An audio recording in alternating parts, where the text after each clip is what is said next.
So apparently I look so confident on the wiring on the 85 truck, which isn't complete yet, that somebody dropped this off, which is a 50 Studebaker. With the 5.9 RT engine out of a Dakota. So he was nice enough to put the engine in it for me and asked me to wire it. So this should be interesting. The next project.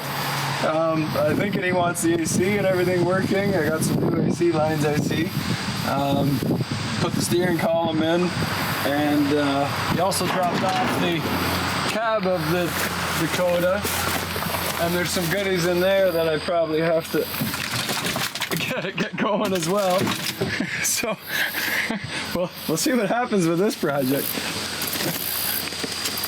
That'll be a fun toy if we get this going. 5.9 gasser and a little short box 50 Studebaker. That'll be a fun toy. So looking forward to that one when it's finished, not actually doing the work. But here we go.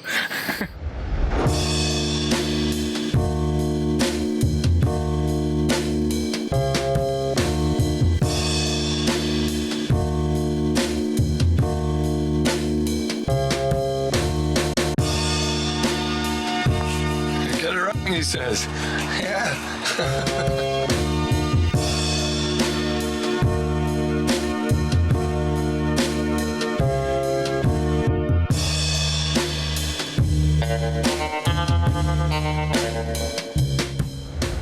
So the first thing I gotta do is put a steering column in here. It's not gonna run without the key. It's too new for that. And I think the original came through the floor here. I'm guessing because of this square here. I probably had the brake in the master underneath the floor, just like my 39. So I think the only option is to go through this little vent here. And so I have to cut a big access hole here. And I think this panel's got to go. There's no way that that can stay. So I'll have to re-brace the hood. And the cab mount here, I'll have to figure that out somehow. But I think what I'll do is cut the whole mounting assembly for the steering wheel and the brake booster off of the Dakota, and then somehow weld that into here. So yeah, lots of good fun, but we'll figure out a bit of this mess so it looks a little neater and go from there. Just that easy.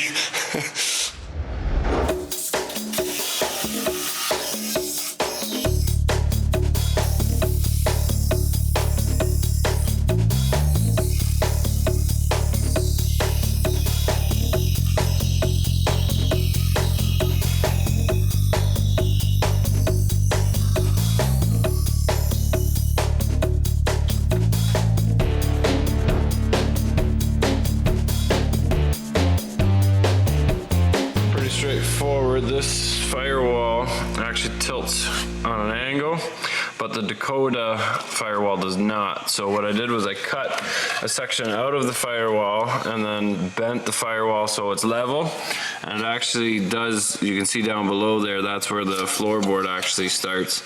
So now it's completely vertical, and what I'm going to do is build bend a box around it to support this, but for now I just want to do a rough fit to see where the seats and steering wheel end up, brake pedal and that. So yeah, I got room for the master here beside the engine. It's very tight, but I just have enough room. Hopefully when he torques it up it doesn't hit, otherwise we'll have to figure something else out. But that's actually where it has to be. The wiring harness, I cut a hole in the firewall here, and I have to do one more for this little connector here yet. Getting to it, I gotta find that right size hole saw. Mounted everything nicely right on the firewall. There's a couple wires, I don't know where they go.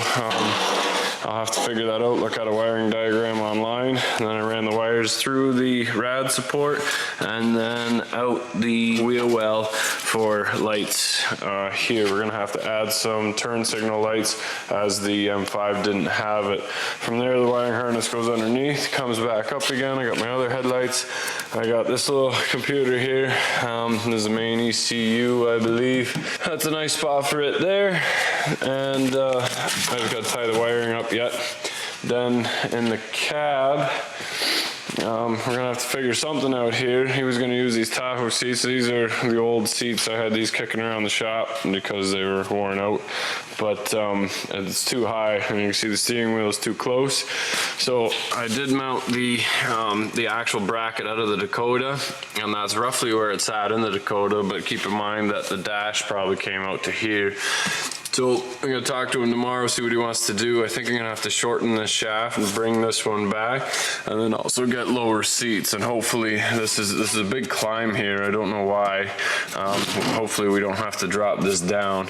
We're gonna have to figure something out with the brake pedal too, because I'm pretty close to the floor. Might have enough travel there, but we'll see. And I might have to do something here pretty tight for a fuel pedal here. So this is where the rod came out before, I'm sure, but I might have to build a flat spot here if the trumpet housing from the transmission allows for that. Customer's coming tomorrow to take a look, go over it. We gotta figure out where to put the battery, what we're gonna do for gauges, and then go from there. But in theory, hooking up the wires for the steering wheel and the battery cables, I should be able to fire this thing up. I got this with a cracked rad elbow in here, so I got to pull that out and find another one of those, but we could run it without coolant for a little bit. That might be a nice spot for the battery in there. I don't know. I need a name for this truck, guys. I'm thinking Studebaker, maybe. Is that weird? I don't know. But it's a 57 M5 Studebaker sitting on an 02 Dakota RT with the 360 Magnum in it. Should be a fun little truck when it's done. Yeah, we'll see what happens with the owner tomorrow. Here we go. So follow a variety of projects that include conversions and repairs to anything from Ferraris to chainsaws. And check out the Tape Boss, my newest invention that's coming to market. And remember, if you're not filthy, you're not rich.